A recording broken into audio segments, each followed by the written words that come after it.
Good evening. You know, the voters of Fulton County are very fortunate this year to have an opportunity that we don't always have. We've got an opportunity this year to have a say in the quality of justice in our state. We don't always have that opportunity because too often judges resign in the middle of their terms and let somebody appoint their successor.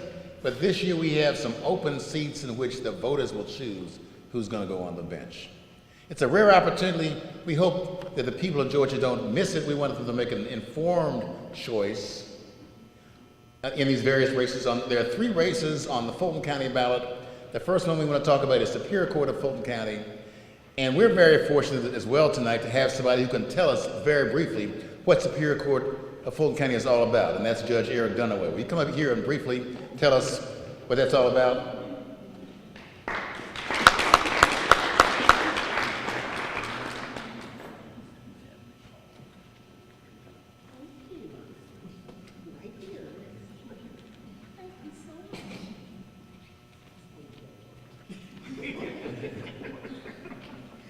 All right, good evening, everyone. I actually came here as a citizen tonight. I live in the Tri-Cities area, so I just came as a citizen, but I've been asked to tell you what a Superior Court judge does. Superior Court judge is the highest trial court in the state of Georgia, handle all civil cases that come, that litigants choose to bring before the court, and all criminal cases can handle misdemeanors, but are exclusive jurisdiction over felonies, and has some concurrent jurisdiction over juvenile cases, how a juvenile court handles a lot of their own work in business. And so that is the business that Superior Court handles. Civil cases that the parties choose to bring, all criminal cases and domestic cases have exclusive jurisdiction over domestic cases, divorces, child custody cases. So that's the business of Superior Court in the state of Georgia. All right, thank you all. Thank you, appreciate it. So there are 3 candidates who will be on your ballot for Superior Court of Fulton County. 2 of them are not here. That's Bobby Wolf and Kevin Farmer. Mr. Wolf said he might send someone on his behalf. Is that person here?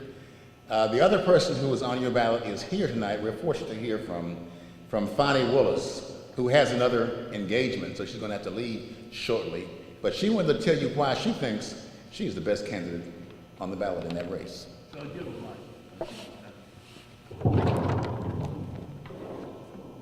Hello.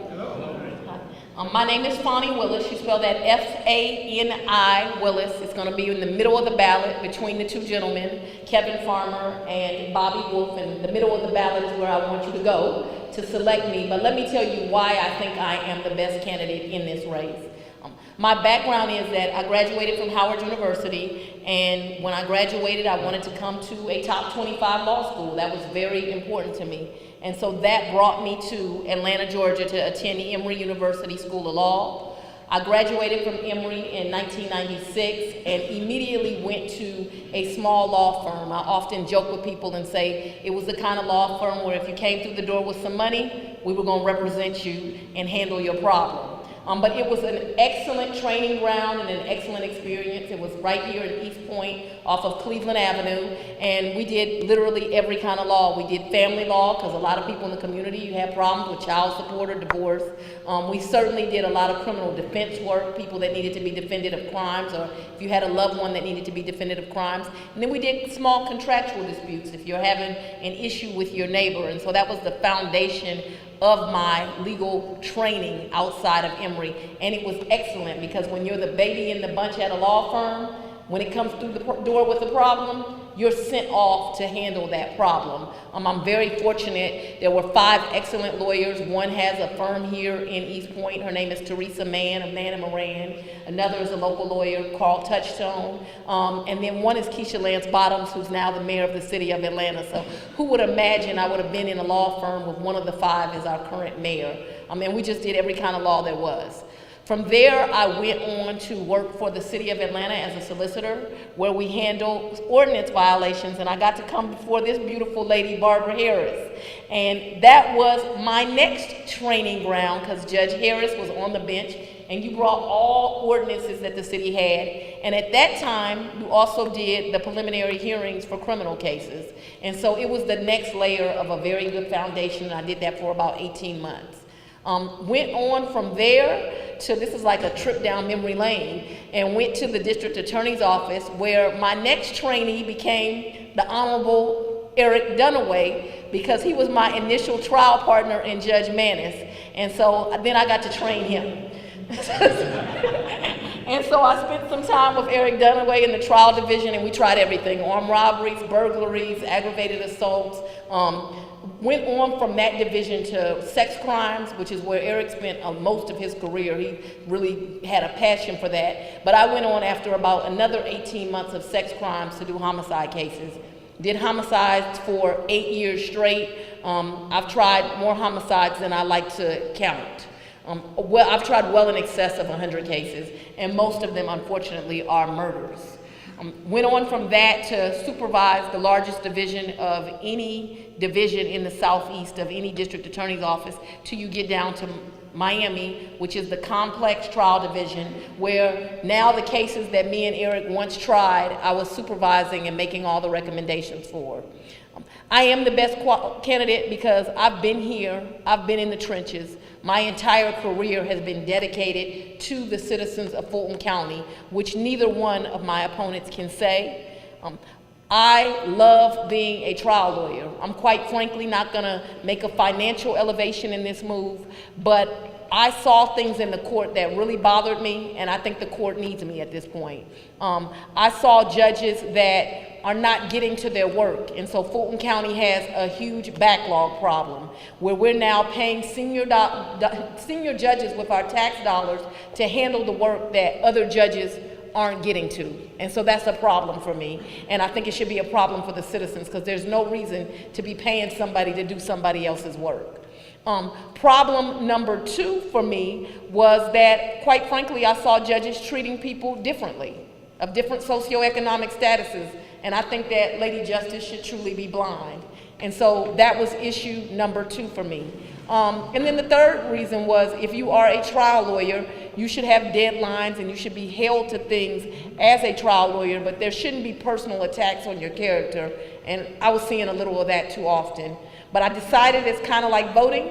If you don't vote, then I tell people, you gotta shut up. You don't get to complain about what you don't like in politics. You just have to be quiet. You don't get to say, I don't like my president, I don't like my representative, I don't like my city council person, because you didn't participate in the process. I got to a point in my career that if I didn't participate in the process and offer myself up for service, then I had to stop complaining about the things I saw wrong in the court system. And so I'm asking you to go to the middle of the ballot and choose Fonnie Willis for your next Superior Court judge. If there's any questions, I will take them. Our moderator may have some questions. Yes. Thank you. This is Rashad, the one and only Rashad. Excuse my tardiness. I am on CBS 46 News every night at 6 o'clock. Monday through Friday, that's my shameless plug. How are y'all doing? Outstanding. Excellent. Ms. Willis, how are you? I'm great this evening. This is our third? This is my 7th. This is my third. This is our third. Yes, it is our third. So I've asked you a lot of questions on this campaign trail, and I will ask a couple of more and open it up for audience Q&A, and we will proceed as planned. Fonnie Willis, you're running for Superior Court Judge, Fulton County. There's a lot of discussion about restorative justice, and restorative justice has a lot to do with specialized courts. What are your thoughts about restorative justice and specialized courts in Fulton County? I am a huge fan of restorative justice. I think that restorative justice is necessary. I just think that we've come to a time in the court system where we need it. I'm a huge fan of drug court, because the reality is, as long as someone is suffering with a drug addiction, they're going to keep having contact with the court system. They are going to steal to feed that habit. They are going to use drugs that are illegal to feed that habit. And so unless we get to the root of the problem, we're going to keep seeing them in the court system. And so I think drug court is necessary to make our society safe. I'm also a huge fan of the Veterans Court. What you'll find in Veterans Court is that people have PTSD and they have a drug addiction too, because they're trying to cope with those problems. And I think that those are necessary services. I'm also a huge fan of the mental health court, which is the other court system. But if I'm honest and transparent, since we're doing this quickly, I think that our mental health court actually needs some more money and some more help. There are so many sicknesses, mental health sicknesses, that the mental health court is not equipped to deal with. And I wish that we would find a way as a society to fund those. Okay, thank you. Listen, since we have one microphone, I'm going to sit down like an interview style. Is that okay with y'all? Okay, because that looks kind of goofy to go back and forth like that. All right. Next question for you, Ms. Willis.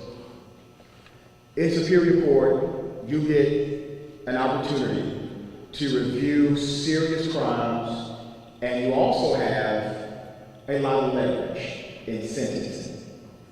What's your judicial philosophy when it comes to sentencing, especially in cases that provide you with pretty extreme discretion?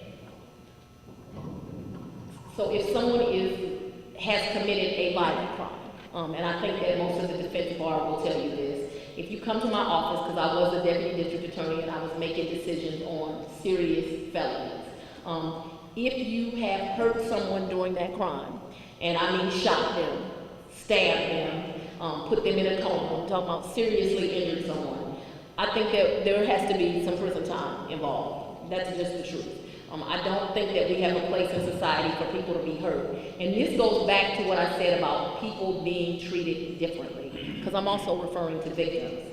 I think that any victim that is seriously hurt, once that is proven, of course, so we're past that stage because we're just sentencing, they deserve to have some justice and someone go to prison for some amount of time, and it's going to vary case by case, obviously. However, we have huge discretion in other cases. Repeat offenders are also a problem in our community. People that just keep committing crimes. Doesn't matter how many times you send them back, they're just going to keep plaguing our community. I live down here in South Fulton. We have people that burglarize 25 houses in a subdivision, and then they get a slap on their wrist, and then they come back and they burglarize 25 more. That is also a problem. But the vast majority of cases aren't either of what I just described. The vast majority of cases are honestly very young defendants, and I mean between 17 year and adult, but also those 13 to 17 year olds where they've been SB 440 based on the charges. What I always try to do is get the whole picture of that child. Look at their juvenile record, because I think it's important to find out what's going on, and it'll also tell you about not just delinquency, but deprivation. So you need to know about those issues. I also think it's important to know what their school records are. I'm not just talking about the A, B's, and C's, I'm talking about the disciplinary record and the parent involvement there. And so my judicial philosophy is that, one, every single case has to be looked at individually, but two, that most people in society can be given some strict consequences, not necessarily prison, and we can turn them around. And that as a judge, I hope to use my role to do that. I'm a huge fan, and I think that you're aware of it, of like Gary Davis's program, Next Level Boys. I send a lot of people to his program because I think that you need to go taste it.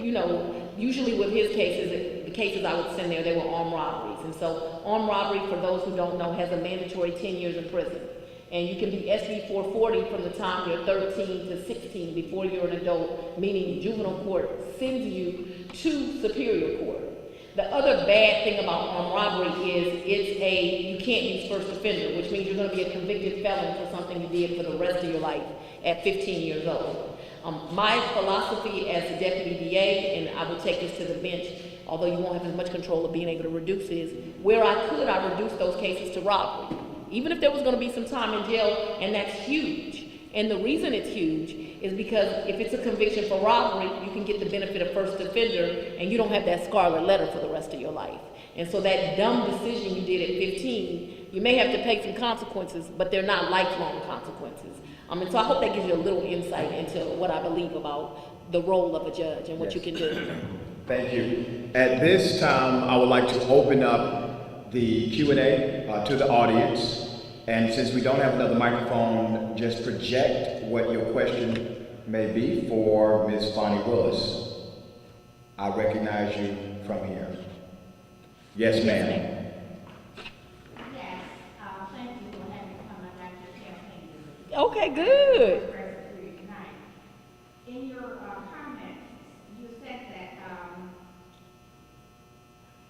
there's a backlog in Fulton County because the judges are not getting the work done.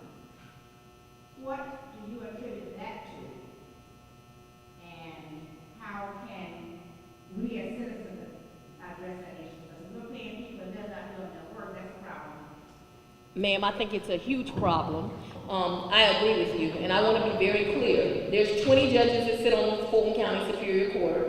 About 3 of them are going to be in family law at any given time. The other 16, one is going to be the senior judge that manages, for lack of a better word, the other judges, and the other 16 are going to have that split between the felony caseload and their civil caseload.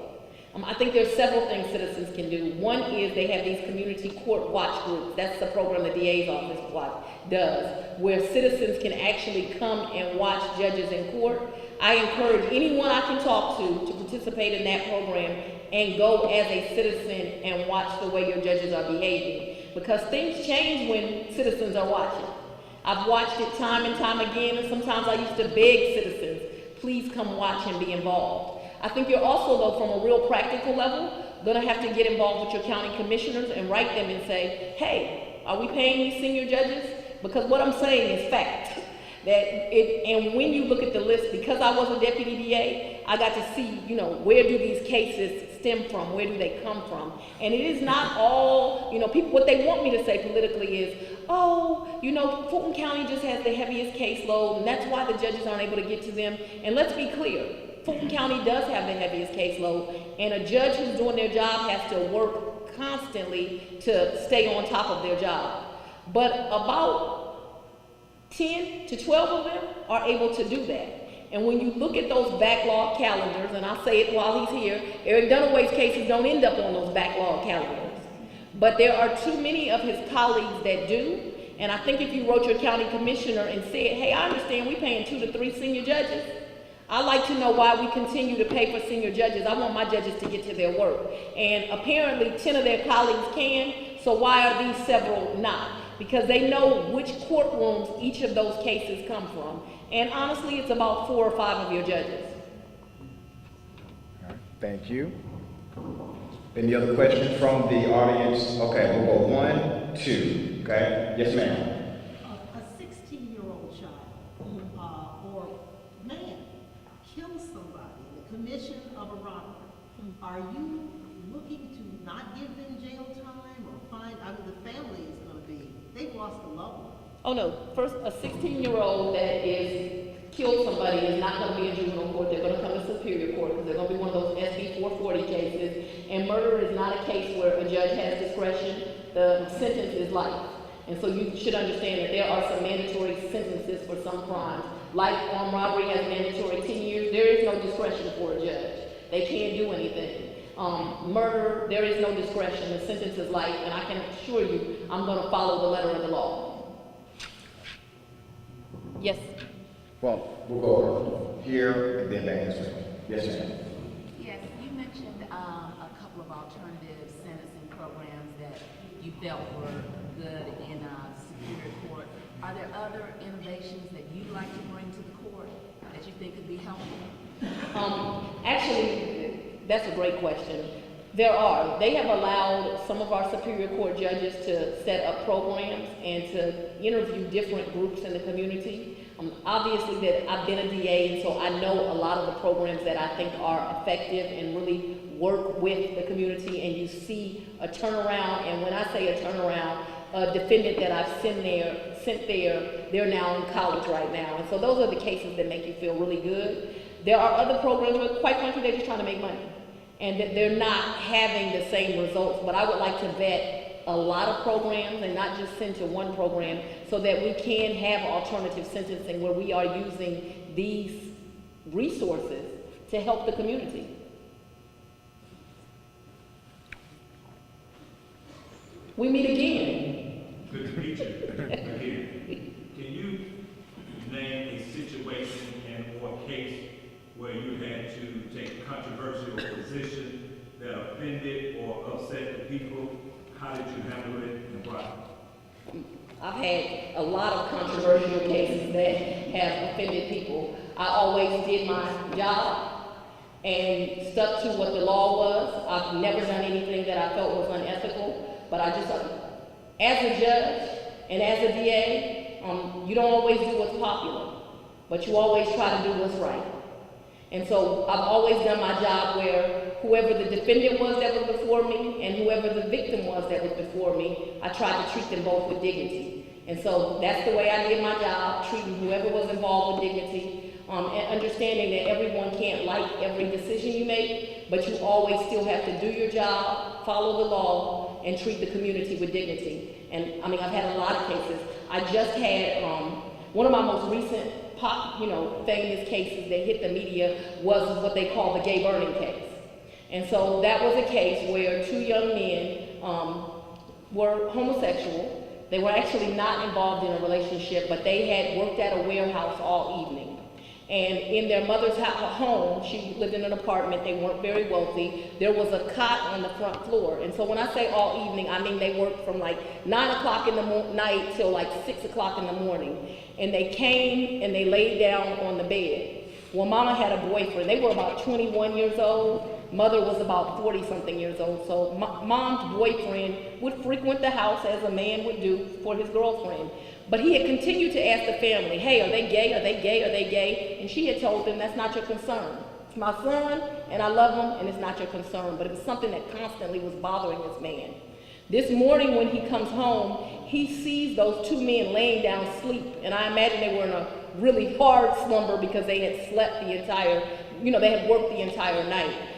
What he decided to do was let a pot about this big, the one you put your greens and your spaghetti in, he had put it on the fire, let the water come to a boil. You know how long that would take? Take that pot and pour it on those young men until their skin turned black and scalded off of them. It was a horrible case. They were both put in comas for months. Just a horrible tragedy. And we tried that case and that man was convicted. And he was given 20 years to run consecutive for each thing, 40 years. And the community did not like that. They said that was too harsh. There were people that did murders that didn't get 40 years. And how did I feel as an advocate doing this? And what I say is the sentencing in that case was for the judge, but I can sleep at night. Because I did my job, I did it to the best of my ability, and I served those citizens. And quite frankly, in that case, like every case, I didn't just serve those victims in that crime, but all the victims that feel like they're attacked because they're homosexual, or because they're black, or because they're poor. And so I'm proud of my record in my career. There's not much you're going to ask me about. I've tried to live every day with dignity. I only answer to one person, and it's Jesus. You're in the church, man. I hear you. All right, do we have any other question? Let me get to ones that haven't asked, and then we'll come back to you. Yes. You are one of 3 candidates that are running for this position, correct? Yes, sir. And you have worked with the Fulton County system for how many years? Well, in the first 4 years I was in private practice, and so we're real clear. I went to a small law firm on Cleveland Avenue. Then I had an office, I was doing contract work. I then I had an office on Douglasville and served all the neighboring communities, which was Douglas, Carroll, and Fulton, 3379 Highway 5. I still remember where I was paying the rent, but I worked in all of the communities. And then I came to the city of Atlanta for a year, and then 16 years, 4 months, and 4 days, nobody counted. I was at the DA's office.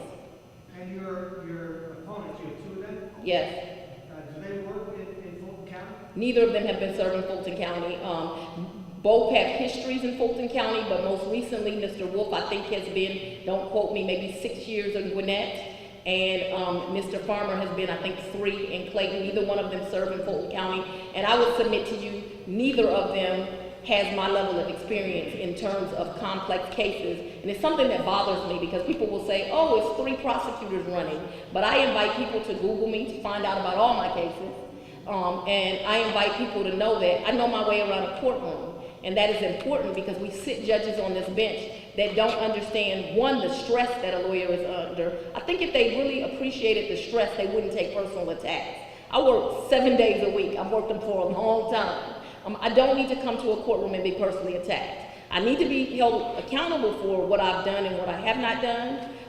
But the other thing is they'll know the rules of evidence and just how hard advocates work at their job. And I think it will make the court system run better. The judges that you know the discovery is due, people get in line. They get their discovery and they do it. And I know how to manage a Fulton County caseload because I've been managing 16 of them.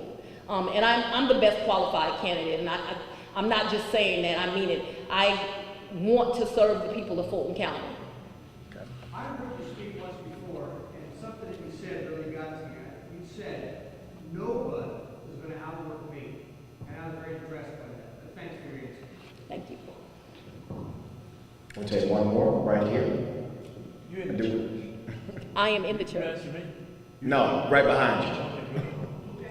Yes. Thank you. I heard you make a statement that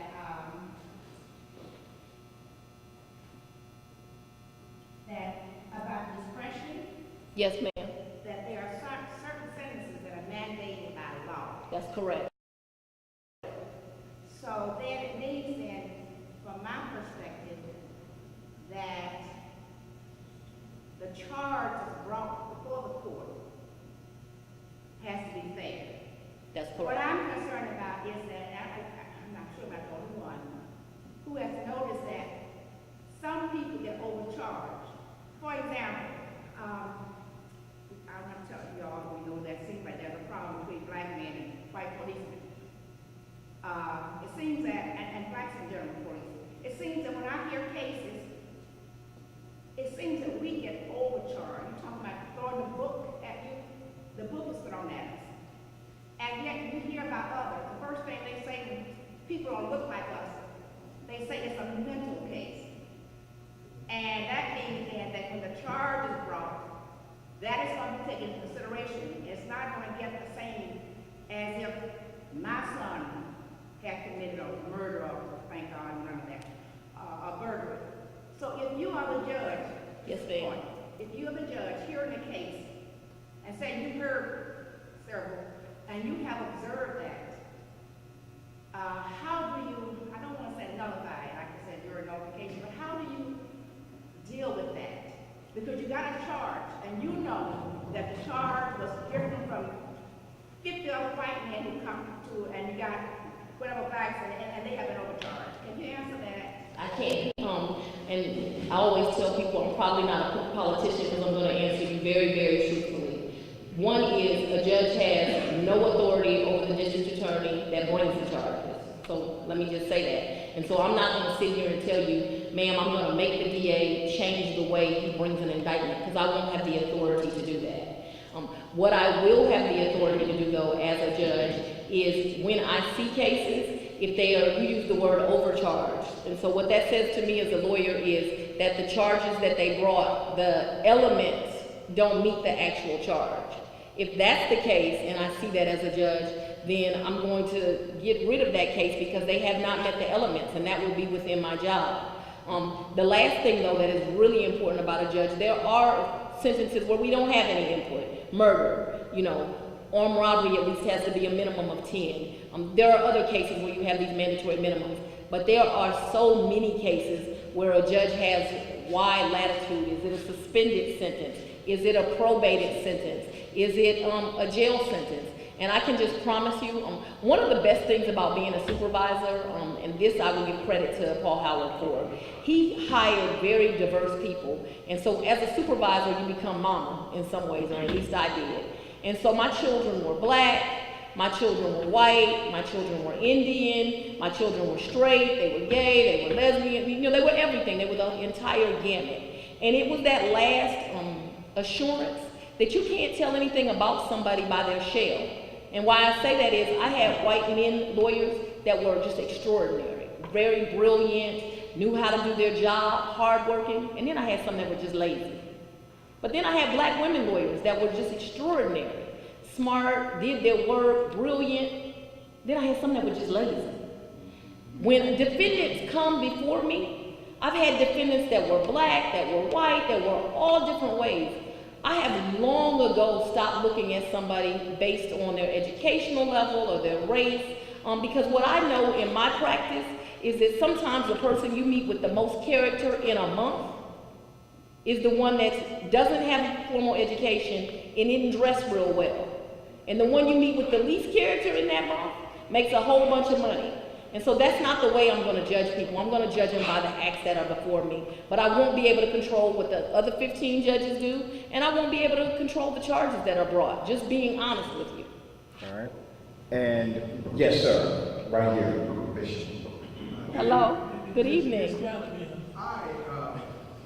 I enjoyed you a couple of weeks ago at my church.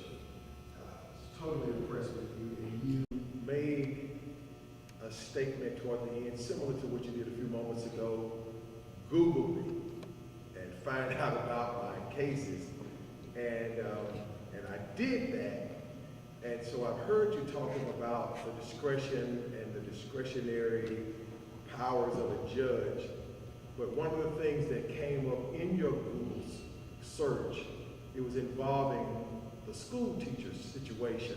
Yes, sir. And I would just like to find out what type of discretionary powers did you all have with that, because I can't speak for anybody else, but from my vantage point, it just seemed that the DA's office was so aggressive at going towards those teachers until I know you were not a judge. And so, you know, I'm just trying to get some feedback into how, with that type of aggression toward educators, translate now to you becoming a judge sitting on the bench. So let me make sure I understand the question. What this gentleman is speaking of is I was one of the prosecutors in the Atlanta Public Schools case. And so he's asking me, how will that translate into being a judge? Did I get it right? Well, I've heard you repetitiously talk about the discretionary powers of the judge. Yes. And so I guess what I'm trying to find out is, while you were the prosecutor, were you having to be so aggressive because those were orders given to you by your superiors? Or was that really just your conscience? Or you felt that passionate about going after the teachers? Because I guess that's kind of where I am with it, because I was totally impressed with you. And I did what you recommended. I Googled you. And I'm so glad you did, because the educated voter is the best voter. So I'm so happy that you did that. So it would take us a long time to talk about that particular case. But let me say this. I hear people talk about the teachers. In that case, I would submit to you that most of the teachers, like the children, were victims. I would love to talk to you at length about it, but most of the teachers were victims that were being harassed by people that were much higher up than them. And so I always hear people say about the teachers were not the main people that were on the indictment. It was actually the administrators that were abusive to them. And when you talk about aggressiveness, I also would like you to know that every teacher, prior to being charged, was offered to tell about the people that bullied them. Most teachers came forward, and it was something, I'm not an educator, my mother actually was an educator, but there was something that was so special about teachers. A lot of them said to us, I'm gonna tell you what I did, because I don't want, and I guess they feel about their students the way I feel about the lawyers I supervise, I don't wanna put my students through having to tell what I know I did that was wrong. And so I really, in that case, fell in love with a lot of children that look a lot like me, a lot of children that a lot of opportunity was taken from, And for the teachers, before being charged, the few that were charged, because it was mainly really principals and the SRTs that abused them, they were offered to just tell, and most of them did tell. And what you found was that they were treated mean. And when I say mean, I want you to understand, like, amazing. Physical violence was going to be portrayed on them. They were going to take their mortgage. They were truly victims. Those teachers were truly victims, and so we offered them things. And then even once an indictment was brought, I did probation and misdemeanors and reduced them down as low as they could, and that's why most of them didn't do it, and first offender and got rid of it, because they were always being abused by these higher ups, and so bent over backwards. And then this is something that has never been done in history, and I'm so glad you asked me this question. We tried that case for 8 months. Got a conviction on all but one. After conviction, we brought preachers back there to the district attorney's office. It was me as one of the lead prosecutors and the DA. And after conviction, we said, we want to wipe these convictions away from you. If you'll admit what you did and do community service for to the students that were hurt by this. There was an African-American sociologist on that case, and he said the repercussions of what happened to this black generation will last for 35 years. And as a district attorney, I cannot tell you, and it makes me sick to my stomach, how many young men, black young men, came before the court, and what they constantly tell you is they drop out between 7th and 9th grade. And what we found is they could not read. And so it's a case I'll talk to you about at length, but as I told that gentleman next to you, I'm very proud of my record. I'm not popular with everyone, but I stood for black children, and I'm proud of standing for black children. Thank you. That really concludes our time for this segment. I want to give you an opportunity for a 1-minute outro, and then we will move on to the next phase of our forum. So my name is Fonnie Willis, as I said. I believe in this community. I raised my children here. My daughter is a graduate of Westlake High School. I came to Atlanta, honestly, because when I was in high school, my father would come down here and there was a Democratic convention, and I fell in love with Atlanta. And so I didn't want to go to Spelman because I had gone to an all-girl high school and I wasn't interested in an all-girl college. So I went to the best school in the country, Howard University. And then I came down here to go to Emory Law School because I was determined to get to Atlanta. Atlanta has been everything to me. I married here. I had 2 children here. I've had every opportunity. I've had a career that I am very proud of. I love my people, but my people doesn't just mean black people. I love all of the people that I have been able to serve in this community. I don't believe that people should be treated a certain way based on their sexuality, based on their color, and based on their socioeconomic status. My father is a defense lawyer. He was actually in the civil rights movement. And what he always has taught me is that everyone is entitled to some dignity. And if you elect me to be your next Fulton County Superior Court judge, you're going to be real proud because everyone that comes before me will be treated with dignity. Thank you, Madam. Let's give her a round of applause. Thank you. Thank you. And we will move to our next segment. And what I want to do, let me give an opportunity for those who are currently elected officials. I see my buddy here. Just say a few words, about a minute. I see my other buddy, the good judge, the Honorable Eric Dunmore. Go ahead. Well, I guess you want to come up. You can't, man. You will let me answer my question, but I get it later. I think Bishop like to be asked. Thank you. My name is State Representative William Golden House, District 62. This church, the Church St. Steve's, is in my district. I represent parts of the historic College Park, large portions of East Point, the new city of South Fulton, Union City, Douglasville, and unincorporated Douglas County. I represent over 56,000 people. I was elected in July 2016. I'm very happy to be in this position. I'm on the ballot again May 22nd. We've done a lot of great things in these last 2 years, including I fed about 1,035 kids last summer during my youth summer meals program where I partnered with Atlanta Community Food Bank. As well as doing the Capitol, we play all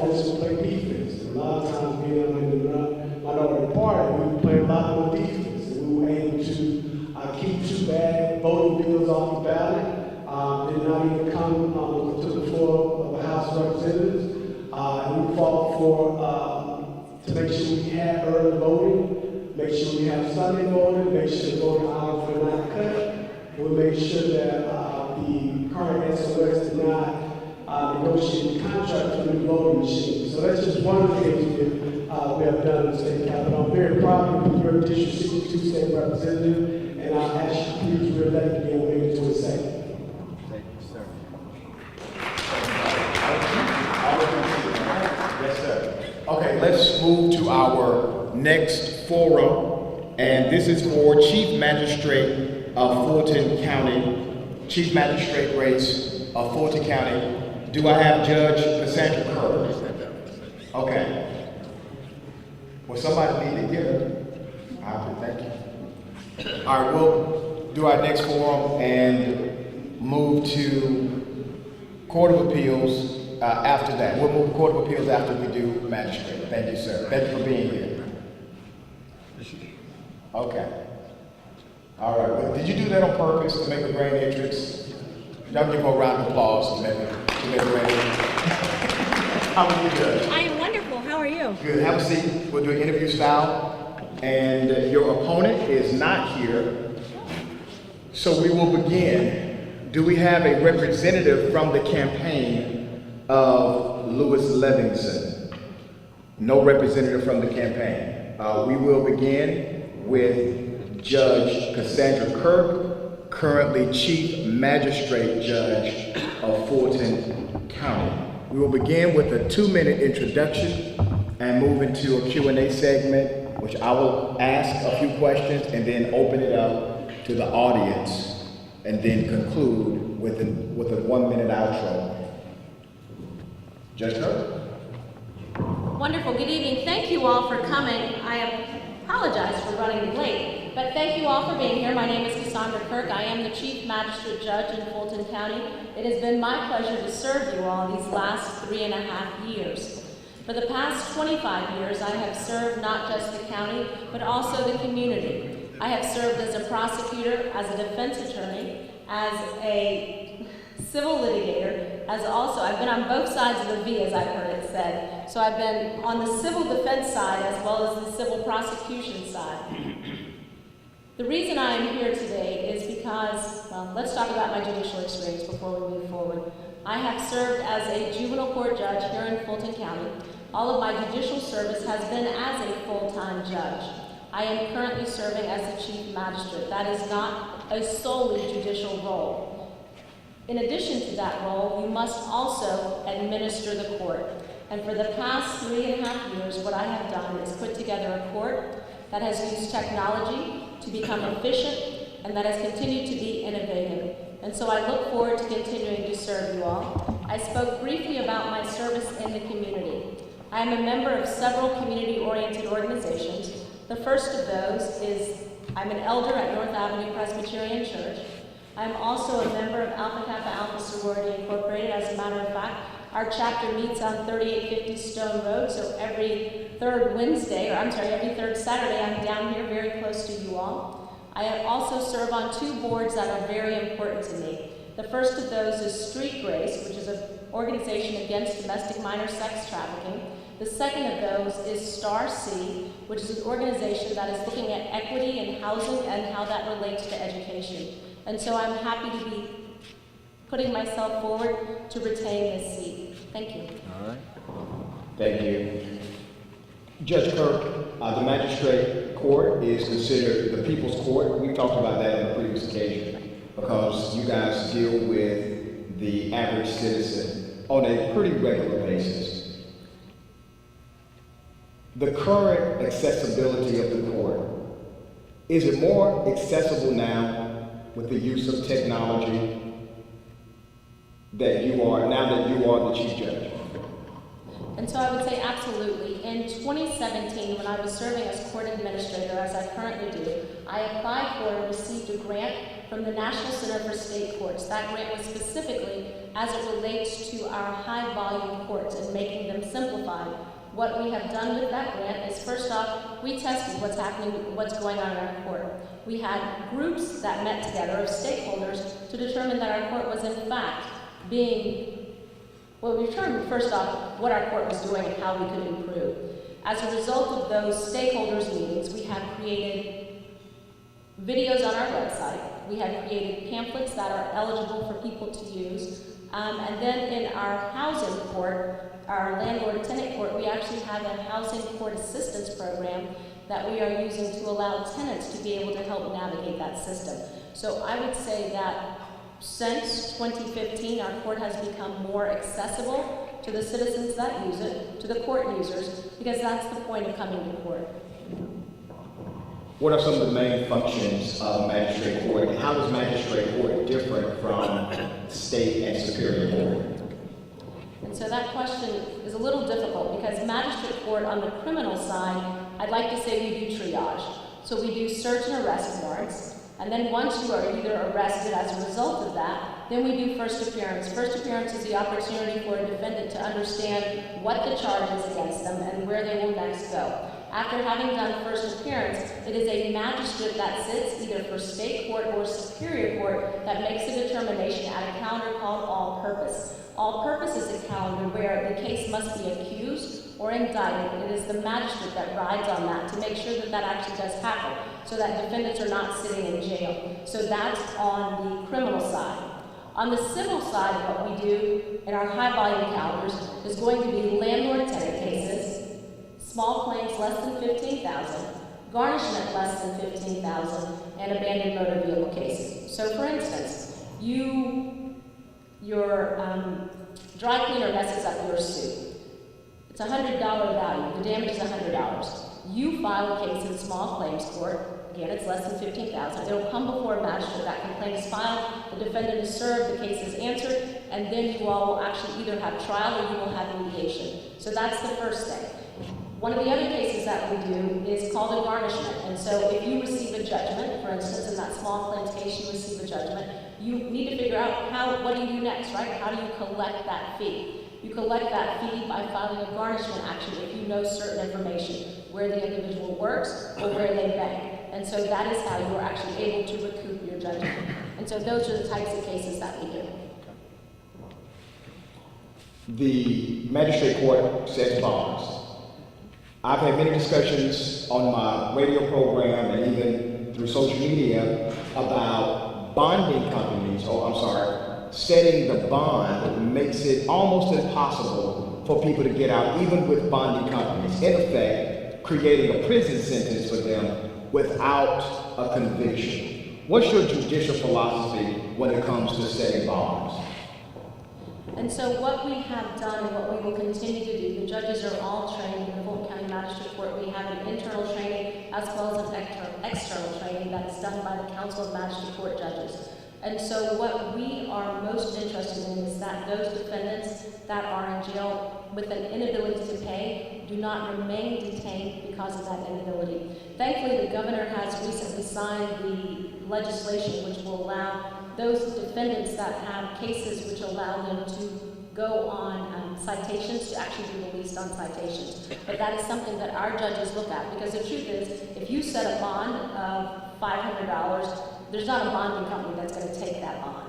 So if a person doesn't have $500 cash, that person will sit in jail. Our judges are trained again, from first appearance to the all-purpose stage, to look at the defendant's actual financial determination and make a determination as to whether or not detention remains appropriate, or if this is simply a person that can be released on alternative means given their economic status. As Chief Magistrate Judge in Fulton County, you have administrative duties as well. One of your administrative duties is to appoint other magistrates that will serve under you. How many magistrates do you appoint, and what do you look for when appointing these magistrate judges who will interact with our large community? So currently there are 8 full-time judges, and then there are 22 part-time judges. It's important to note that those 22 part-time judges were created to be part-time judges as opposed to independent contractors. So prior to my arrival, those individuals had been independent contractors. And those people were often making more money than the full-time judges. And so when I came in and found that there were part-time judges that were making 125, 130, and that was a lot more than just the regular full-time judges were making, I figured that we needed to figure out what was going on with that system. And what we did was I asked the county attorney first, and then the Board of Commission to make our part-time judges actual part-time employees, which is what they were under the state's labor laws. So that was one of the things we cleaned up. In looking at those judges and appointing those judges, it was important for me that there be citizen input. So instead of just me figuring out who that was, or instead of me and my 3 friends figuring out who it was, I had a panel. So each time that there was an opportunity to appoint judges, particularly for the full-times, we did an all-call. Any attorney interested in being considered, please submit your name. We did interviews at the state bar. Those interviews were from a panel. The panel was composed of a state court judge, a superior court judge, a judge from another county. They were also composed of lawyers in different size firms, as well as regular citizens. And so it was important for me, for citizens to be able to see the people that would be judging them.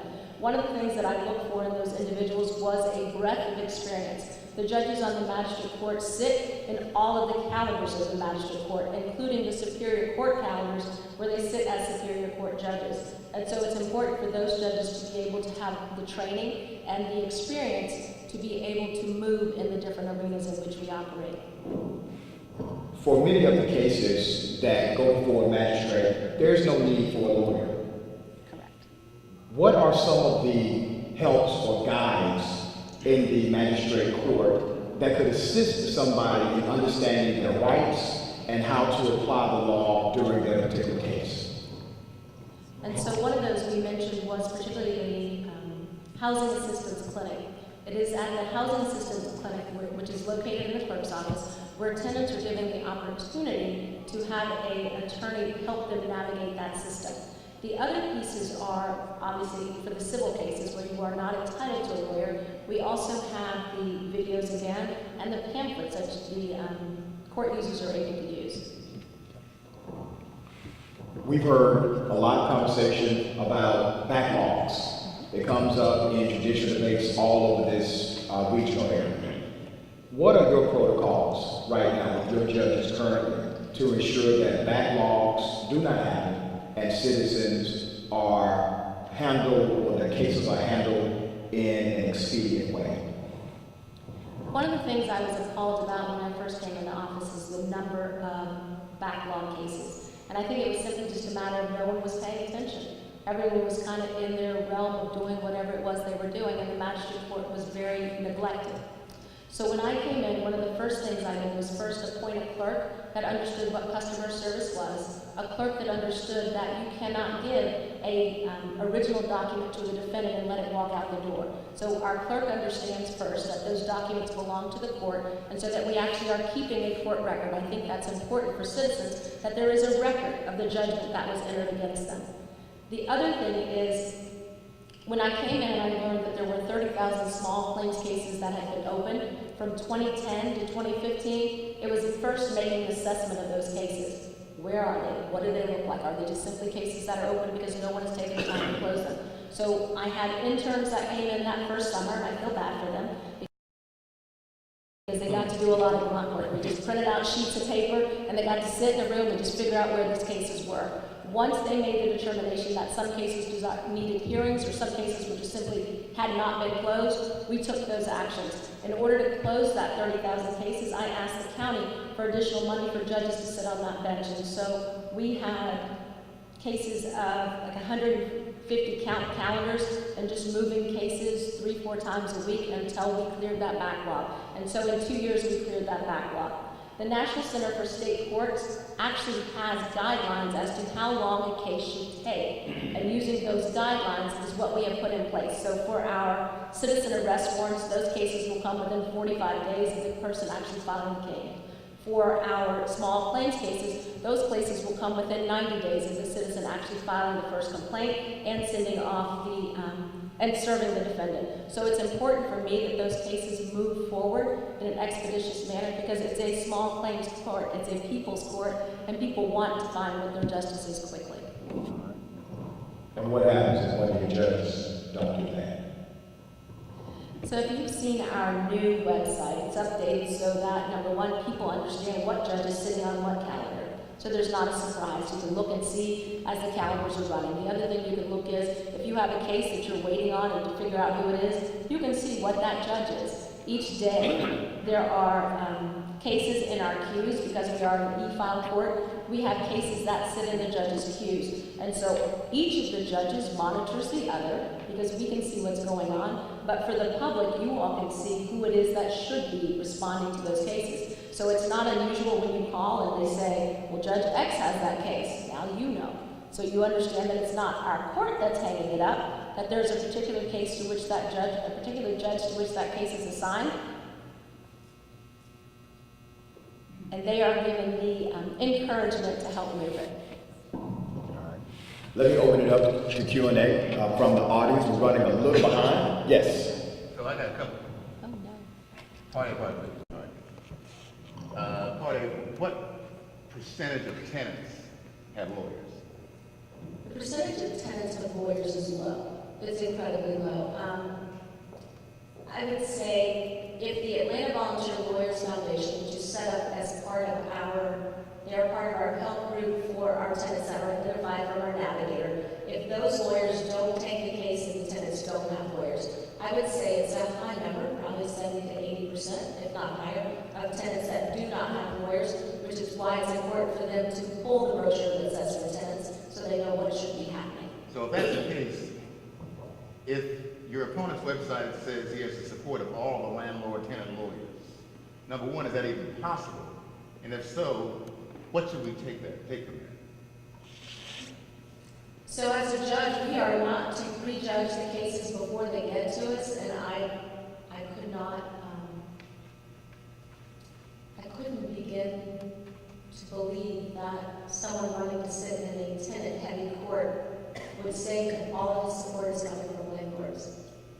I don't know. Next question. Any other question? Okay. No more questions, so wait a minute. I will allow you to do your one-minute outro, and we'll move on to the next. Thank you. Thank you very much. I appreciate spending time with you all today. My name is Cassandra Kirk. I am the Chief Magistrate Judge of Fulton County. I'm asking that on May 22nd, or if you want to vote early, that on May 22nd you vote to keep Kirk as your Fulton County Chief Magistrate Judge. Over these last 3 years, I have increased the efficiency of the court, I have increased the accessibility of the court, and I have used modern technology to do so. And so I think if I go to McDonald's and I have to order a hamburger from my kiosk, why can't I come to court and enter the 21st century? So join me in helping Fulton County Magistrate Court move forward. Thank you. Thank you. All right, thank you. So we're on the call. Thank you. Okay. I'm sorry, my website is www.judgecassandrakirk.com, CASSANDRAKIRK.com. I don't mean your personal one, I mean. Our court website, www.magistratefulton.org. Thank you. Magistratefulton.org. Thank you, Judge Kirk. We will move on to our next. Ken Shigley, this is for Georgia Court of Appeals. Give him a round of applause. Mr. Shigley, thank you for being here. Appreciate that. We do have a representative, actually my good friend Robert Patillo, and Robert Patillo is representing Ken Hodges. Now, I cannot allow you to debate, obviously, but I will give you an opportunity to have a 1 minute commentary about Ken Hodges. Right now? Yes. Okay. Hi, everybody. Attorney Robert Patillo. I'll let you know from the front. Microphone.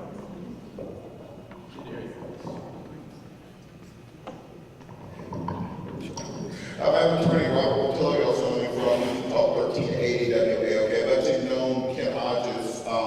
He was my first job at law school. I ran his campaign for Attorney General's field director back in 2010. He's the former DA down in Dougherty County, Albany, Georgia. He has the support of, I believe it's 40 of the state sheriffs. He's had the support of former Governor Roe Barnes, former Lieutenant Governor Mark Taylor, and he has an outstanding judicial and exemplary legal career. His record, you can go to his website. One thing I do know about Ken is that he is an amazingly fair individual. He's an expert on the criminal defense system, and he always judges cases in a nature that myself as a criminal defense get out, vote early, vote in the primary on May 22nd. It's one of those elections where it won't be back on the ballot in November. So what happens on the 22nd is what happens in the case. So I want to make sure everybody gets the information, understands how important these Court of Appeal cases are, because often if the trial court judge messes up, this is the close to your last line of defense. So it's very important for us to have the best people available at that level. So get out there, get information. I'll be around for a little while to answer any questions anyone has. And thanks for the opportunity to speak. Thank you. Thank you, sir. May I ask a question? No. To him, privately, yes. I don't give them more time than that if the candidate doesn't show up. Okay? Thank you. Mr. Shepard, thank you for being here. Thank you. All right. Same rules apply. I will give you a 2-minute intro. You will then answer questions. I will start the questions and then we'll go to the general audience. After that, you will have the opportunity for action. Thank you. Okay? Thank you. Well, 2-minute intro. Yep. My name is Ken Shigley. To help you remember on the ballot, that rhymes with Piggly Wiggly. I'm the only candidate who has completed service as state bar president, which includes all the lawyers and judges in Georgia. That job in 2011-12 was like drinking from a fire hose for a year. It gives you a 40,000-foot perspective on the legal system in Georgia. During that time, Governor Deal also asked me to serve on the Criminal Justice Reform Council, which has done a tremendous job in beginning to address incrementally some of the problems that have been discussed here tonight in terms of mass incarceration, over-sentencing, over-population of the prison system, which falls inequitably upon the African American population. Also addressing the school to prison pipeline and other things. I've also served for 5 or 6 years on the Judicial Council's technology committee. Something was said about cash bail here tonight. One of the things we're looking at now is a system for text message reminders to defendants in high-profile cases to, hey, your court date's coming up. Whereas we tried is actually more effective than cash bail. Secondly, I've written a book. Usually I bring it as a prop. I left it in the car tonight. It's one of these monsters that has been cited as an authority of Georgia law in the Georgia Supreme Court and in federal courts. If anybody ever asks you to write a book that requires annual updates, I say no. It's a pain. Thirdly, I've been practicing law for 40 years. Like one of the other candidates said, she practices Douglasville. I started out as an assistant DA in Douglas County, Harrelson, Paulding, and Polk, back in the day when it was all rural. I practiced law in Douglasville, taking, as somebody else said, taking anything that came in the door for a few years. Then I went to a law firm in Atlanta where I did insurance defense and governmental liability defense and defending corporations and lawsuits in state and federal courts all over the state. Then about 26, 27 years ago, when I started my own firm, and that's what I've been doing ever since. That's how I raised my family. Now, I'm widowed. My wife died last year after 34 years of marriage from recurring brain tumors. Have 2 kids, a daughter who's in New Hampshire, a son who's here is getting married this fall. One thing that I think is important for anybody on the bench, particularly anybody that looks like me, is to examine your own self and your own attitudes and, ferret out the hidden biases that you don't even think you've got. One of the things that I think helps me in that regard, my daughter, I never had experience of being a minority or female myself. My daughter is a member of the smallest minority. She became deaf at 18. And I don't know if you know it or not, but deaf people are as afraid of encounters with police as black people, because so many of them, proportionally to their numbers of population, have gotten shot in misunderstandings because they can't understand what the cop tells them. My daughter, in going back to school at Rochester Institute of Technology, National Technical Institute for the Deaf, was arrested in the Atlanta airport when she could not understand what the officer was saying. She couldn't hear it. And the officer didn't believe she was black. Didn't believe she was couldn't believe she was deaf because she could talk. And so she was transported to Clayton County Jail, and I had to go down and make bail and do all that stuff. Now, she had daddy behind her, so that got dismissed and expunged pretty quickly. I couldn't help thinking how much worse things could have gone. So one thing I want to do on the Court of Appeals, well, I'm running out of my 2 minutes. So You're the only one. You're fine. So you're good. okay, hey, I got all mine. Yeah. On the Georgia Court of Appeals, there's an old joke among lawyers that if you can't find a Georgia Court of Appeals decision to support any full position you're taking, you haven't looked hard. Now, judges have to follow the statutes, they have to follow the Constitution, and there's something called stare decisis to follow the previous precedents in the courts. But the court is not bound to perpetuate error. When you come across these situations where some judge screwed up 20, 30 years ago, and judges' law clerks have been blindly following that and drafting orders ever since. There is a process to re-examine bad decisions, and that involves, okay, what does the statute say? What does it really mean? And then you've got 3 cases over here, 4 cases over here that don't agree with each other, and none of them really agree with the statute. Sort that out, determine how much reliance there is upon the bad decision. Is it so entrenched by time and reliance that it's more important to keep it settled as is than it is to get the right decision? And if not, then correct it and say, look, there's some old decisions over here that weren't right to start with, and nobody's really relying on that much, and we can straighten it out. And to do what we told the Boy Scouts to do when I was helping my son's scout troop, leave the campground a little cleaner than you found it. Now, I'm not running for any other office ever again in the future. I'm one and done here. I'll be 67 before the election. I'm one and done. But during the time that I get to serve, if I do, I want to help clean up the campground. All right. Thank you, sir. Thank you. Many people refer to the Court of Appeals as the place where you clean up judicial mess. I've had a lot of conversations with citizens who have complained that even when they appeal or have appealed, there's such a network of friends and there's a good old boy system, for lack of a better phrase, with the appellate court and the judges that have given a sentence or ruling. How would you make a distinction? Because if elected, you will see cases sent to you because of judgments that people you know have made. How will you distinguish and rule on those cases as an appellate judge? At this stage in life, as I said, I'm not worrying about getting reelected or moving up. My concern will be leaving an honorable legacy in the fourth quarter of my career.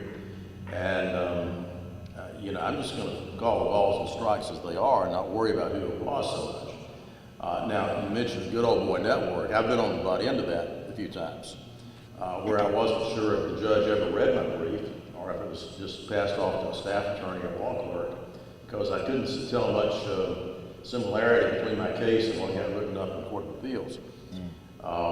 One judge up there told me one time, after about 3 drinks at the country club, standing out in the parking lot, that he never really looked at the case until the staff attorney had written a proposed order.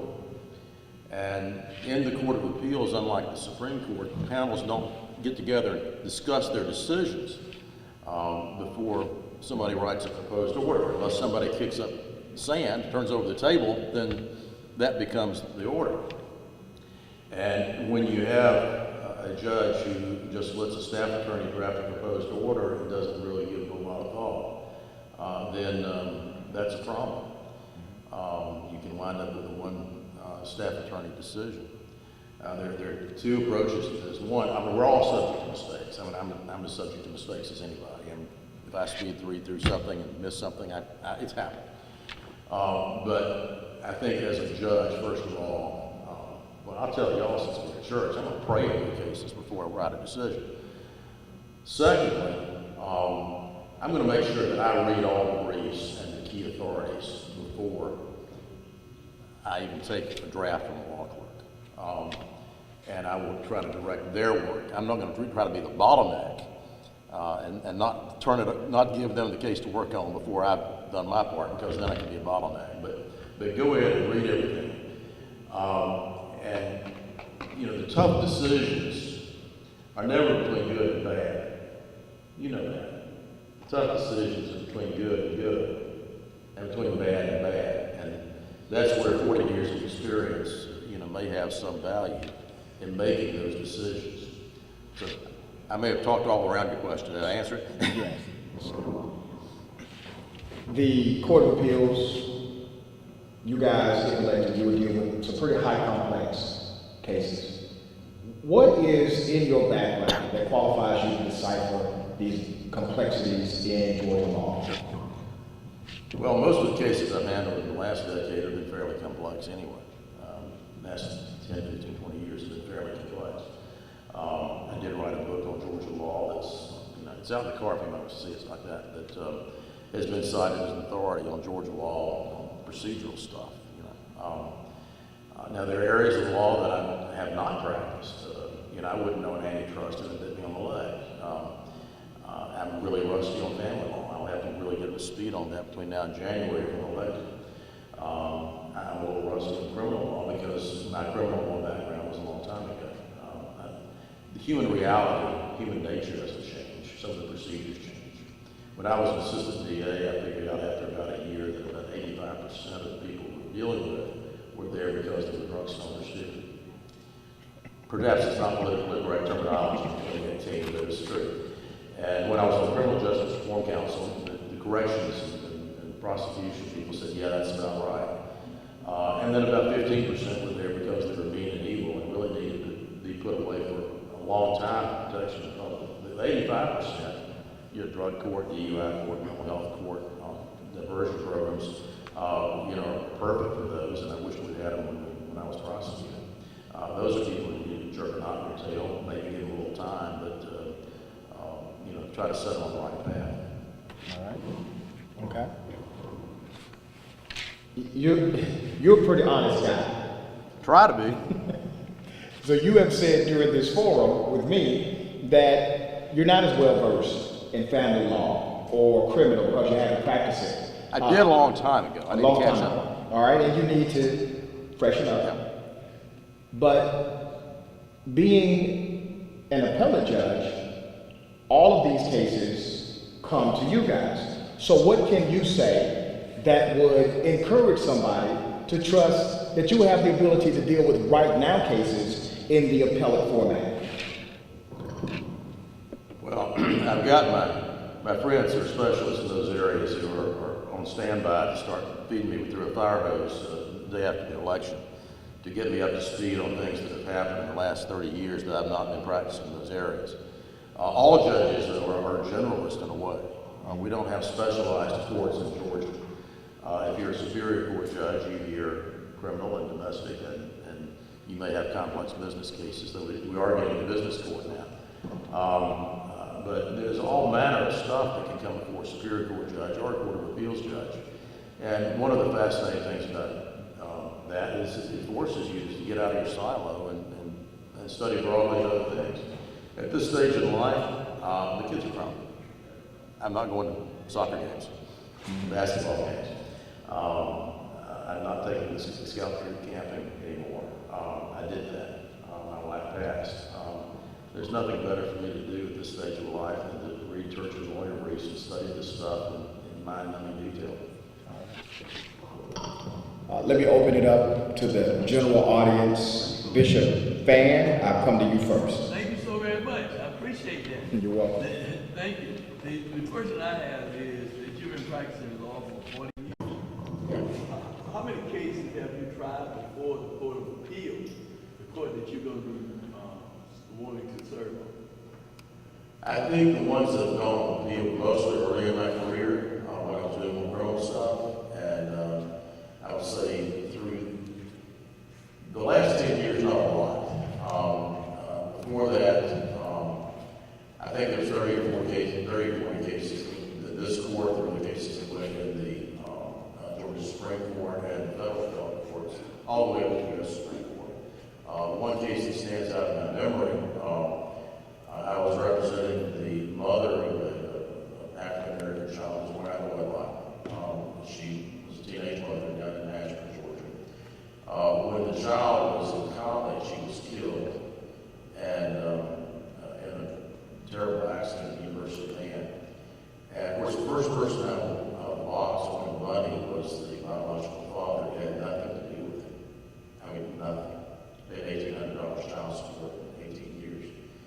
And we went all the way to the U.S. Supreme Court. There was a Georgia statute that said that the father of the child around wedlock could not inherit from that child unless he legitimated or treated the child as his own, legally support the kid's life, whatever. And a Supreme Court judge in Benton County said that was unconstitutional because it only talked about deadbeat daddies, not deadbeat mamas. And the Georgia Supreme Court agreed. And we went to the U.S. Supreme Court saying, now this is not an impermissible classification between men and women, gender. It's a classification. And there's Supreme Court authority on the special role of women in married ladies, which is different. And then we contended it was this classification between fathers who acted as fathers and those who never shouldered any responsibility at all. And it takes 4 votes in the U.S. Supreme Court to get certiorari for them to hear the case. We got 3. And Justice Thomas, who wrote the Benton Georgia, wrote a vociferous dissent from the denial of cert, talking about the problem of kids growing up without daddies. And I met him 13 years later when I was state bar president. And he said something, you got a great Chief Justice in Georgia. Usually I agree with her, sometimes I don't. And I said, I heard what you did. He said, what's that? I'm just mentioned that much of the case. And he said he remembered the facts, he remembered the legal arguments, he remembered talking to Justice Sunstein about it later. So most of my practice has been in trial courts, honestly. I've not been an appellate specialist all my life. I have done a good bit of that. And, my experience teaches me that it's very important to grant oral argument when anybody asks for it, unless there's a lot of reason not to. Because I've had cases where that's what it took to get the judge's focus on the case. Yes. Okay. Yes, ma'am. Then go ahead. Good evening. I'm Bertha Harris, municipal court judge, senior judge now. Yes. One of the probably common goals of bar associations and this association advocacy action is to fuel a pipeline, particularly for African American students and law students, to engage in the law. Most of those students don't get an opportunity to go on the golf course and meet with judges like you, or like you will become. I don't know. I'm really bad. Be that as it may. Of course, I got my start as a law clerk with a non-African American judge. And I do recall the state of Georgia Bar Association, as well as the American Bar Association, starting programs to fuel pipelines for African American students. In your various positions, how many law students, interns of African American descent have you hired in the past? And how do you plan to continue that in the future? I have a small firm, very limited staff, and I would say of the student law clerks that I've employed, which haven't been that many, the best was a black woman. But that would be maybe 20% of those. I've not hired a lot of people in my practice. One thing that I do commit to if I'm in the judgeship is to diversify, make sure the staff is diversified, and to strongly, quote unquote, encourage all firms to give minority female lawyers in their firms the opportunity to participate in the oral argument and put that up front. When you have a small office and staff lean, you only hire so many people. And in the last 4 years, I've tried to bring 3 different African American lawyers into the firm. 2 of them have gotten close, and then they decided they'd rather have their own practice downtown, out of Buckhead. And one was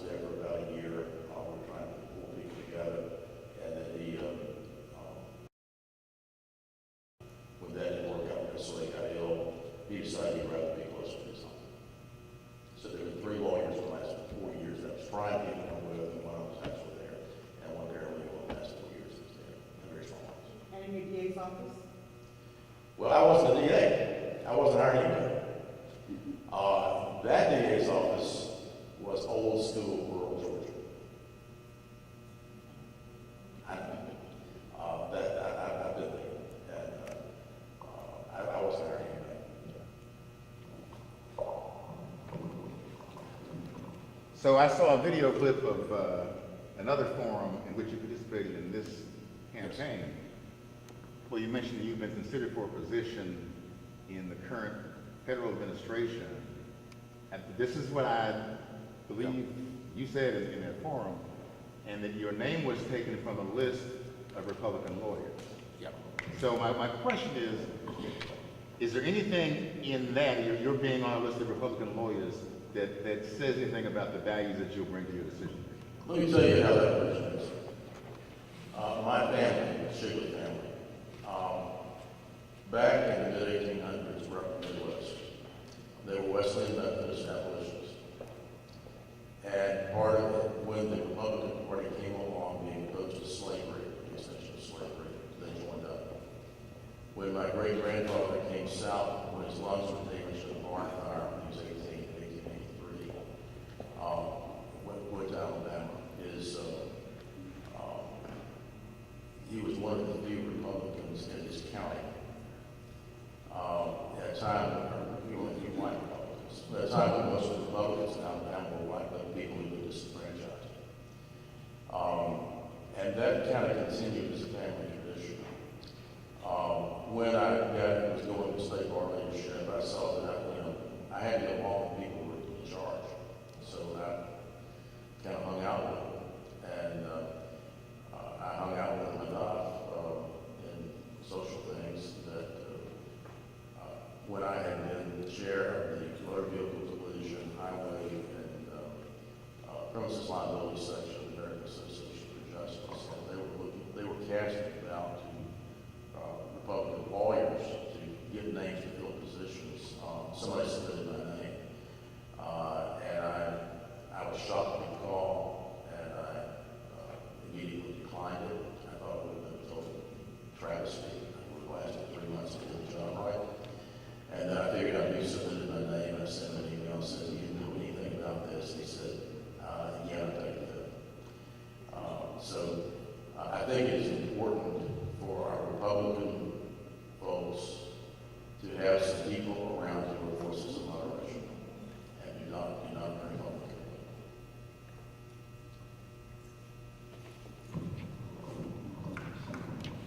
Now you said don't drink all the Kool-Aid, you drink some of it. I'll drink the Kool-Aid. Okay. I just want to clarify. You all lawyer, your words matter. Do not drink the Kool-Aid. All right. Okay. Any other questions from the audience? Q&A? Yes, ma'am. Go ahead. As bar president, you had an opportunity to appoint a number of attorneys to different committees for the bar. And I have noticed that the bar committees tend not to be as diverse as they should be. What was your philosophy at the time that you were bar president? My philosophy now as bar president was to try to make my appointments as reflective of the diversity within the bar as I could. It may not have been mathematically precise at all times, but my approach was to include women and minorities pretty much in rough proportion to their membership in the bar. Yes, ma'am. That's kind of similar to the question I was going to ask, because what did you do when you were supposed to record as a state bar president? Because my thing is, the only way I can predict the future is what has happened in the past. Yes, ma'am. And so that's a concern I would have. And the other concern I have is we keep talking about minorities. Let's be clear about this. There's minorities, and there's African Americans. Yes. There is a big difference. Because I don't care what other group comes to this what group comes to this country, we always wind up being pushed further and further down. So I just want to make it plain and make it clear. I don't beat around the bush. African Americans, as a group, as a minority group, are treated differently. Differently meaning in a negative than any other group in America. I agree with you. It's obvious that that's true. One thing that I think is important for anybody in judicial positions to understand is the complexity of our society, the complexity of our history, the evils that we have come through. And that we're going through. And we continue to go through. There's no question of that. Have you read the Alexander book on the New Jim Crow? No, but I read the book Played by Another Name, which I Same concept. We've come to a point where we think we're colorblind, but our society doesn't work that way. And I think it's important for anybody on the bench to understand that and take that into account in their actions. One thing that judges have to follow the law, but they can also comment on the law if the statute has unintended consequences or has intended bad consequences. Judges can comment on that and send a message to the legislature and use a bullet pulpit in their opinion writing. And that's something I wouldn't hesitate to do. Let me share something with you. Today I had lunch with Rochelle Robinson, the new mayor of Douglasville, who's been there many years, first African-American mayor of Douglasville. And Leonard Danley, who came as my surrogate to this forum last time. Leonard's the first black lawyer in Douglasville. We've been friends since, I think, 1975. And then Joe Fowler, who was one of my best friends in high school, was a lawyer out there. And we were talking about what we went through at the time of desegregation. And how, this is literally 51 years ago. We kids made a list of our classmates who were most likely to have a violent reaction to desegregation in our school. And we divided up the list according to who had report with each other. And we would call and say, hey, did you hear about that court order? And the script turned out, I thought we thought it up. My dad was dying, he told me that he and Joe Fowler's dad came up with it. And passed it down to the teacher. And about 90% of them said, I like it or whatever, reflecting their parents' attitudes. About 10% would go off stealing all kinds of stuff. And our script was to let them steal until they ran out of steam. And then say, that's just what they want you to do. And then they would say, I never thought about that. We didn't have first policies. There were attitudes in society, attitudes in the community that we had to contend with. We drove rid of the steam, so to speak, out of potential bad events. Now, we were dealing with an environment in which old-style Southern racism was prevalent. When I was student council president of high school, it was literally 50 years ago. The first thing we did was get a resolution passed to go to the school board and say, look, you took away all the school dances and moms and all that stuff. And we want it back. That's discriminatory, it's wrong, we want that change back. And I took it to the principal after Alexander High School was named there. And he looked me in the eye and he said, real mean tone, I will not instigate, I will not tolerate, I will not permit any degree of social equality whatsoever. He said it in a really fierce tone. I went on to the school board anyway, they ignored it. But that's the environment in which we grew up. Now, when I think about minorities in Georgia, I think about African American. I know you have some other minorities out there, Indians, Chinese, Koreans, communities, and so forth. But when I talk about trying to make the bar committees when I was president reflect the proportions in the bar, it's mainly African American. There were sprinkles of others.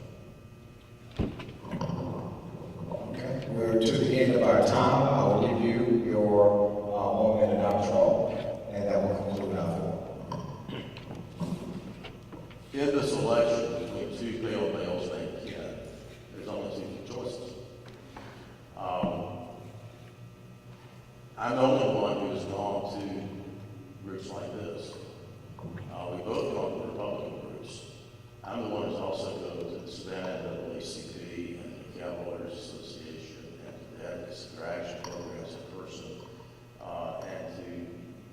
and the Democrat State Committee as well as the Republican groups. It's supposed to be nonpartisan. It's supposed to be, I think our line is a fallacy that, we're aware of the issues of race and economics and so forth that we have in our society, so you can really be fair, not just some sort of artificial impartiality.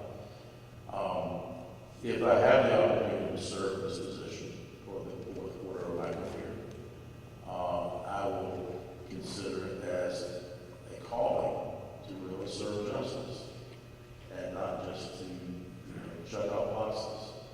My opponent, for whatever reason, took the endorsement from a group called Georgians for Lawsuit Reform, which is a front group for Coke Industries, KOCH.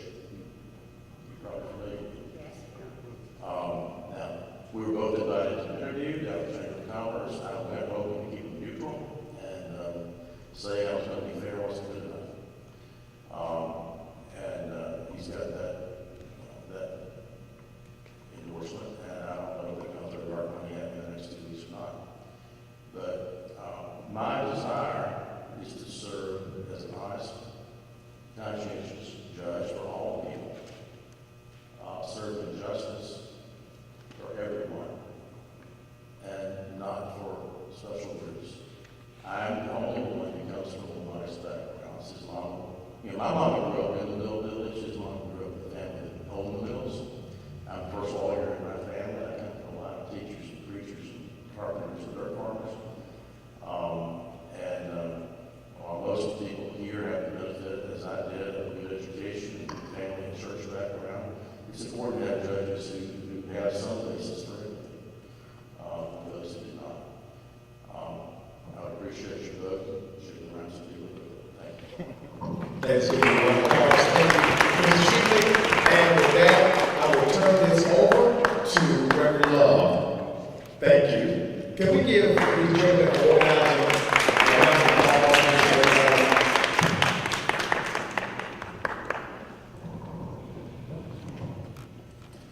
Thank you so much, and I think we've had a great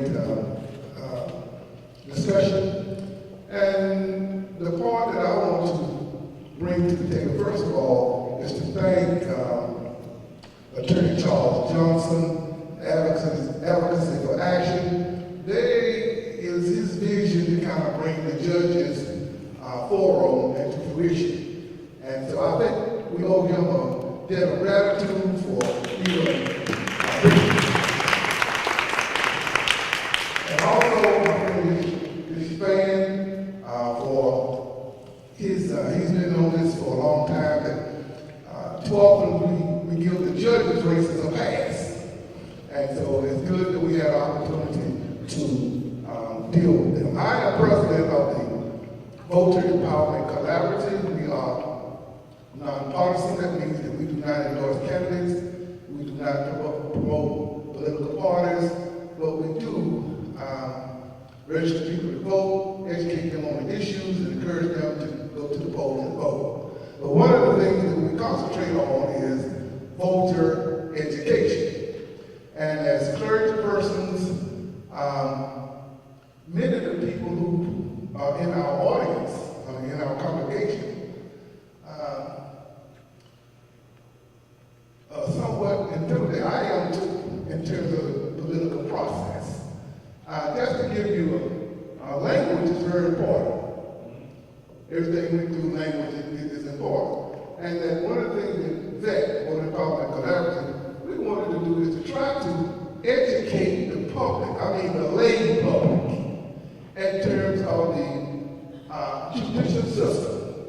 Now, many of you are lawyers and judges, and you go to law school and whatnot, and so you kind of know the language of things.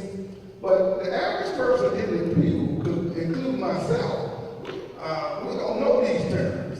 And by the time we confront you, we're in trouble.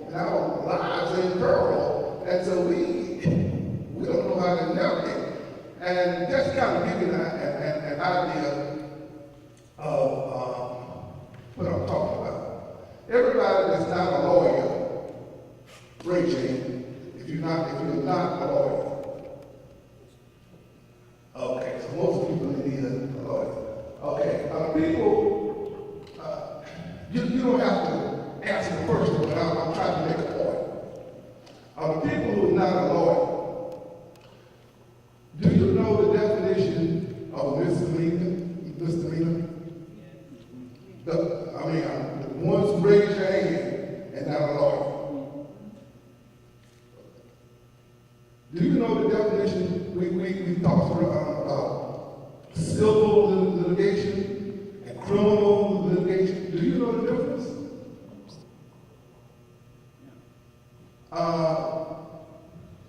We talked about the different kinds of courts. We talked about the magistrate court. Do you really know what the magistrate court is and what it does? I mean, really? Do you really know what a superior court judge, a superior court is in a practical sense? What about the state courts? What's the difference? When by the time we confront the judicial system, a lawyer, a judge, somebody say, well, we go to this court, we go to that court. We talk about the appellate court. How does it fit into the organizational chart of the pecking order of the court system? My point is that one reason that we were so anxious that to be a part of this is to extend the conversation and extend the language from the professionals to the lay person and the common person in the pew. And so this has been very educational for me because I've learned a lot myself in terms of the court system and what a judge does and what a judge does not do.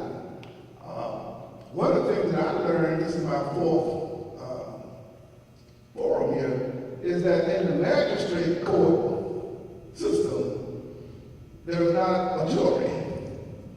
Is that correct? And in the magistrate court system, when you get into that, it's that judge who will determine your fate. It's not like it can be bound over to a jury who will determine your fate. So that's a lot of power in one instance. So I'm saying all this to say is that what we are trying to do is to extend the conversation and to connect the dots and to bridge the gap between the professionals and the common everyday person in the pew so that Brother Fan and I and others who are in the ministry, who many times we come to advocate for our people in the court system, and that in many cases that we are just as confused and we're just as in the dark about the process, about how things work, as the persons we represent. So hopefully that these forums, and that we can find a way to even get more down to the nitty-gritty, so that we can help everybody to come into an understanding of the court system, how it works, what one court system does as opposed to another court system. Does this make sense to anybody, the non-lawyers? Does that make sense? So we're thankful that you introduced us to this, and Reverend Fan, and then thank you so much, Rashad Richard. We have a one more forum that I'm familiar with, and that is next Tuesday, the 15th at Friendship Baptist Church in Ames Center. It's on 80 Walnut Street, right behind Morris Brown, brand new church. Dr. Willis is the pastor, and they are really going all out for this.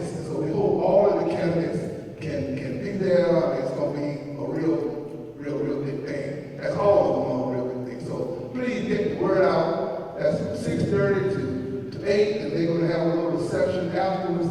So we want to have a real, and invite some lay people, invite some people so that we can become more educated in terms of the process. Reverend Ellis, I think that I just have a question of clarity, if you could help me from a voting education.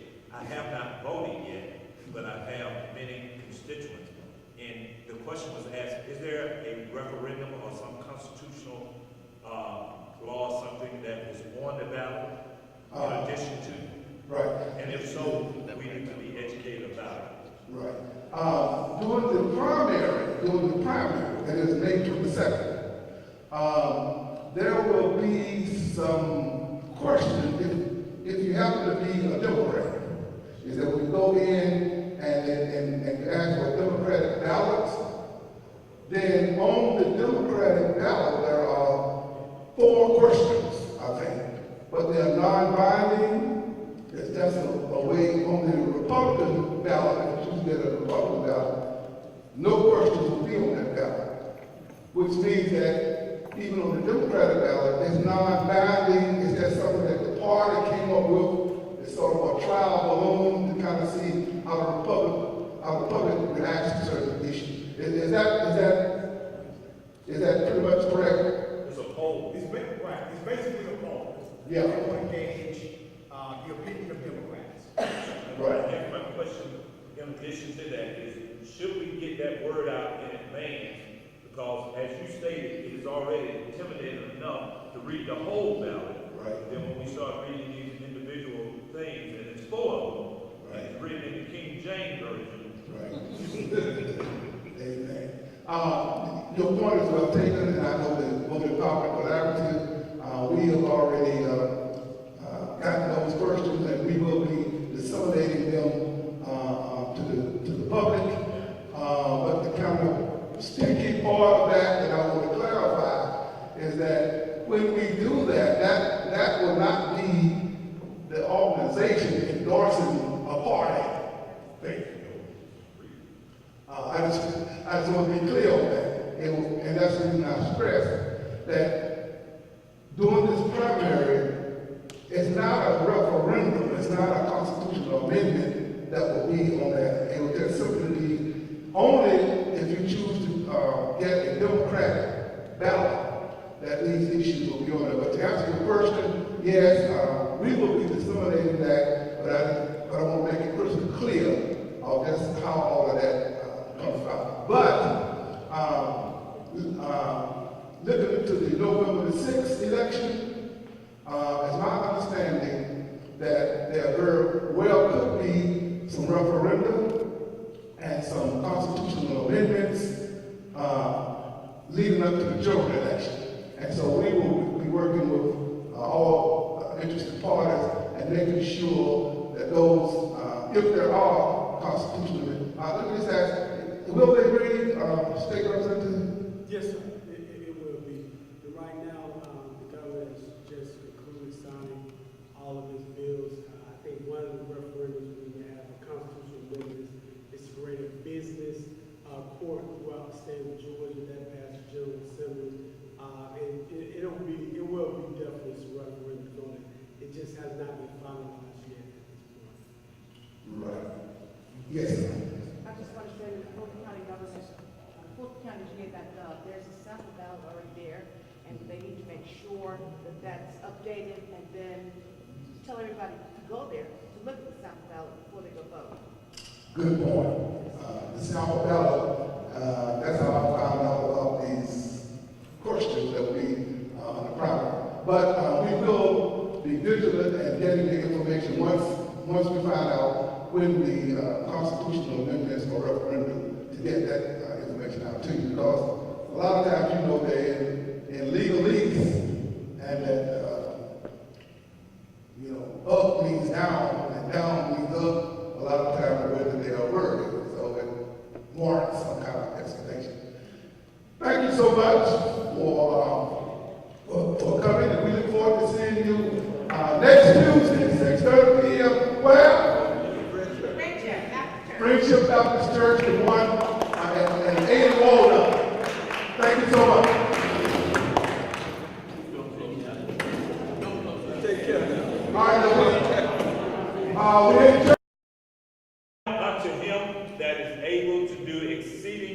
abundantly and above all that we ask and think, according to the power that worketh in us.